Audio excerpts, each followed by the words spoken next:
So, to be continue tayo guys. Ito na yung white na bitter melon. Puting ampalaya. Ayan hindi yan fake news and hindi yan fake.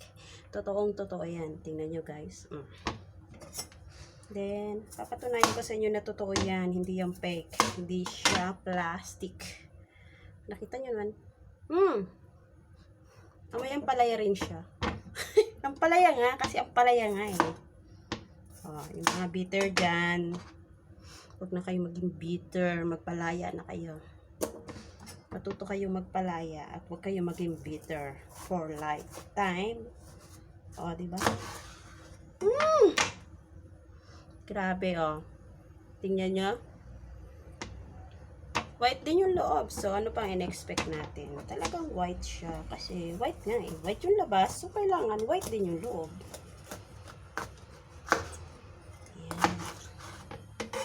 Kita nyo guys, white and hindi siya fake. Totoo siyang ampalaya. Amoy ampalaya din siya, katulad ng green. Same ang amoy nila. Kaya siguro same din ang lasa nila. Kasi mamaya ko pa siya lulutuin. Diba? Guys, hindi siya fake, as in, totoo siya Nakita nyo dinudukal ko dito. Ayan.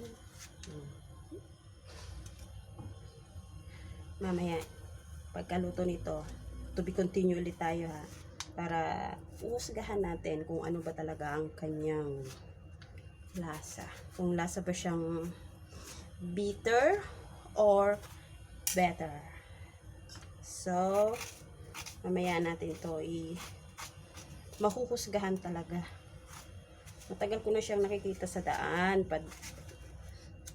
Habang namamalengke ako, lagi siyang bumabandera sa daanan ko. Kaya curious ako. Sabi ko, ano ba to? Try kong bumili. Wala naman masigurong masama.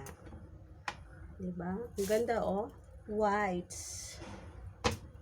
So, hindi siya bitter. Siya ay better. Yung green, bitter. Super mapait. Mapait ang pag-ibig. Pero ito, yay, better. Ito yung ampalayang dalisay. Ayun, yun ang magandang title dyan. Ampalayang dalisay. Mamaya lulutuin ko siya. And doon ko malalaman kung mapait din ba siya na katulad ng green. Diba? Ampalayain ka. Bye! Doon lang po today video guys See you. To be continue natin to mamaya. Bye!